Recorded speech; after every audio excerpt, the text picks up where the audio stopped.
Hello ladies and gentlemen and otherwise, what's up? My name is Devious and today I wanted to do an update on my squad comp guide. I haven't changed too terribly much, but I did want to address the changes that I have made and just the general change in mindset. So, kick back, relax, I will try to keep this video short, but just in case, grab a drink and let's boogie.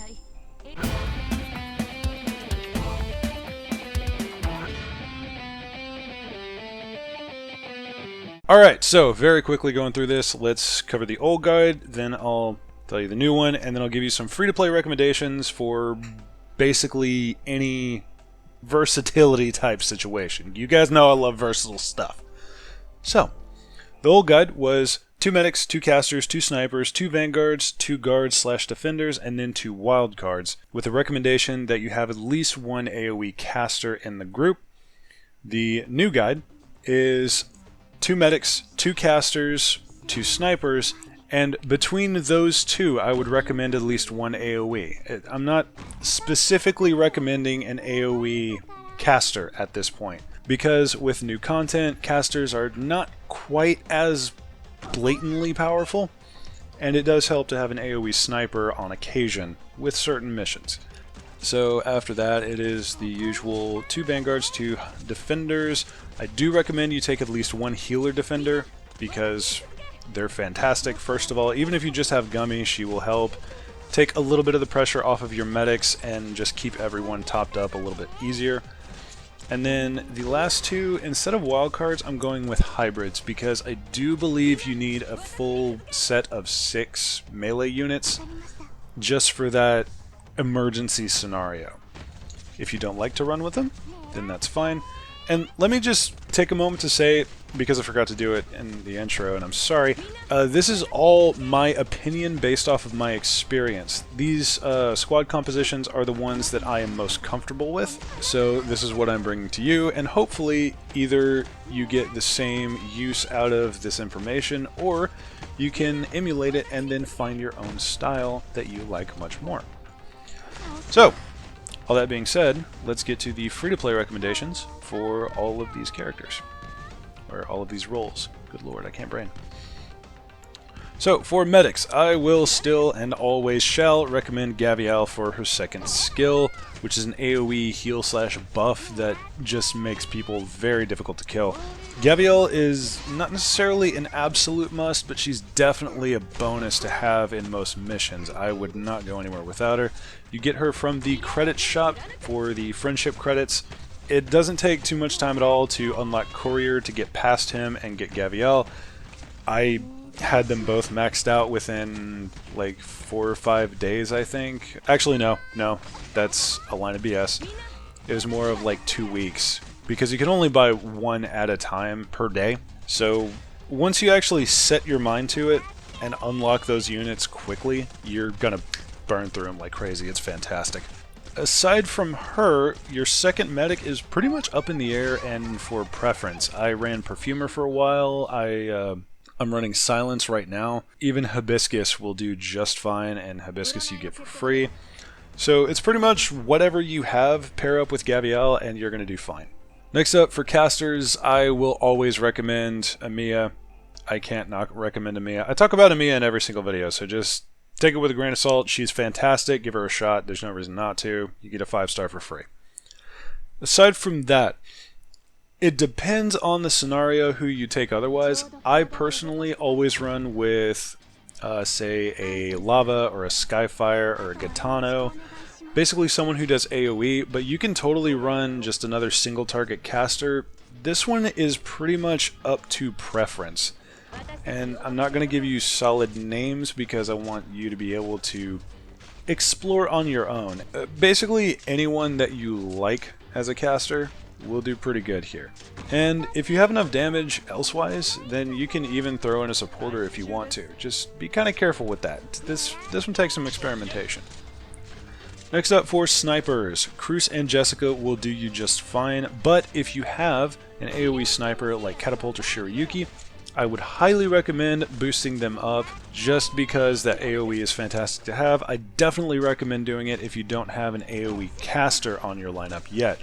Shirayuki especially is excessively good, and you should be getting her through recruitment or through random pulls. If not, Catapult will work just fine. You will be swimming in Catapult dupes, unless you're just deliberately avoiding snipers on recruitment. The reason I am so up in arms about Shirayuki is because her second skill, when she gets to Elite 1, has arts damage and an AoE and a slow. So yeah, she's fantastic. Aside from that, if you don't have any of these other units for whatever reason, Cruz and Jessica will still get you through base content. Next up are the Vanguards.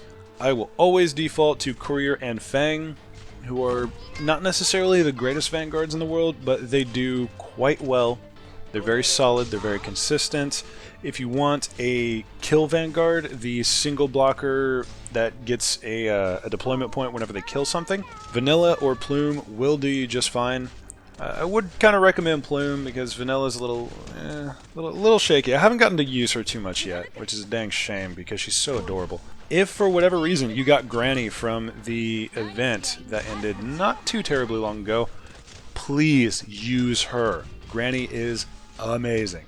But aside from that, whatever Vanguards you have, I do recommend having a 2 blocker and a 1 blocker if you really want that extra damage. I personally always run with at least 2 double blocker Vanguards, as in they can block 2 units, but that could just be because I lucked into Siege and Texas, and I really like Scavenger. Take that with a grain of salt, but again, whoever you're comfortable with, it's good to run. Next up for Defenders, and I am going to give a solid hard recommendation here and say if you don't run this character, then I don't know why, and I would like you to explain yourself, please. Quora, the super tank, the best holder in this game, has the highest defense of any character that I've ever seen. I honestly think that Quora should be a 6-star. Her second ability makes her borderline immortal. I've never had her go down when that second ability is active, unless it was during the event for Granny when like Big Bob and Big Adam just were freaking one-shotting 70 units in a row. It was ridiculous. But aside from that, and to be fair, Quora was on one of those corrosive tiles, I've never had Quora go down. The only reason that she's let me down is when I let her get too swarmed with units, and that's my fault because I haven't been able to put enough damage in that lane. Quora's an amazing tank. Now, for your second defender, I will also give a good solid hard recommendation and say a heal defender of some kind. Personally, I recommend Gummy. If you have Neural, go for it. If you have a Saria, even freaking better. Your units are functionally going to be immortal, and you can basically not even put a healer in that general direction. This is specifically for Saria, by the way. Gummy still needs support, especially in higher intensity ops. The reason I pair these two up is because Quora will survive for quite a long while by herself. She's just fire and forget, and if she's in real trouble, you hit that button, give her skill and activation. She stops attacking, but she can block 1 extra and just does not take damage. Or at least not a lot. And then Gummy is just to take some pressure off of your healers, to kind of give them enough room to work around a little bit, spread the heals a little bit more. This isn't as crucial if you're running an AoE healer like Perfumer, but Perfumer also doesn't have as much alpha healing, so it's kind of a give and take for situations. I like to run 2 single target healers and then have a heal tank. Yes, it is a little bit of a dedication, but heal tanks just do really well as defenders, so take that as you will. Last up, for the hybrids and or wilds, I usually pick guards or very strong vanguards.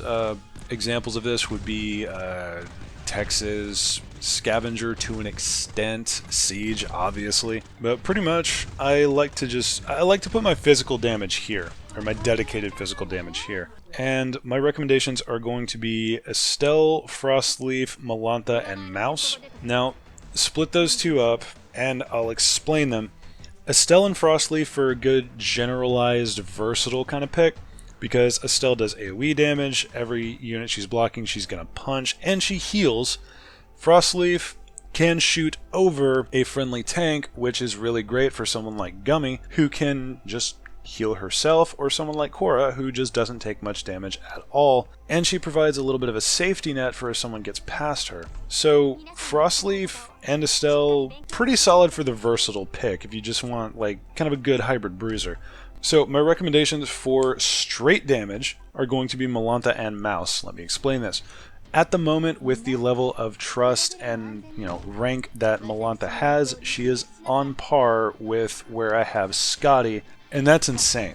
Her attack is ridiculous, and she's a great assassin or just damage amplifier. Mouse is arts damage on the ground, which is fantastic if, say, you can't really get a caster in there, or you just need more damage on a line. Both of them are great. Let me double back for a second. Estelle and Frostleaf, you are going to be swimming in dupes for. Estelle, you only get through recruitment. Just throw in that good old survival, guard, and I want to say healing. Yeah, probably.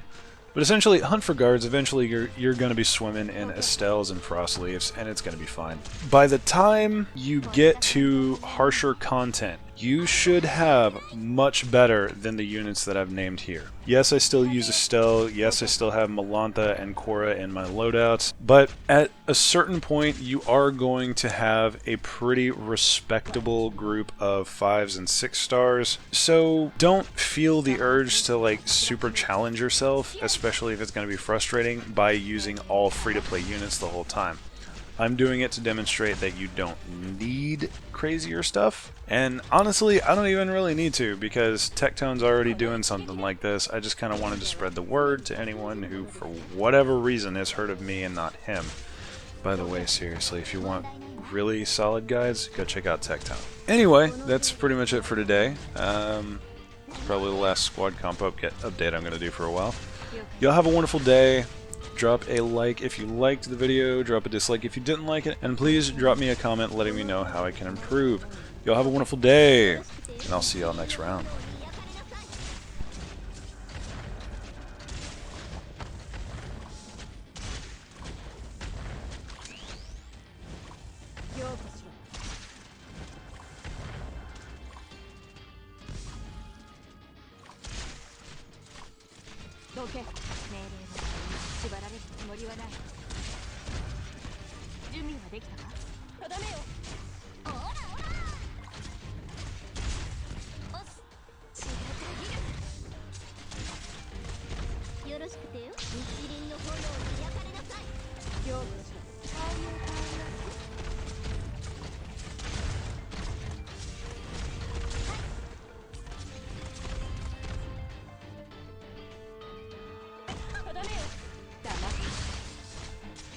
了解した。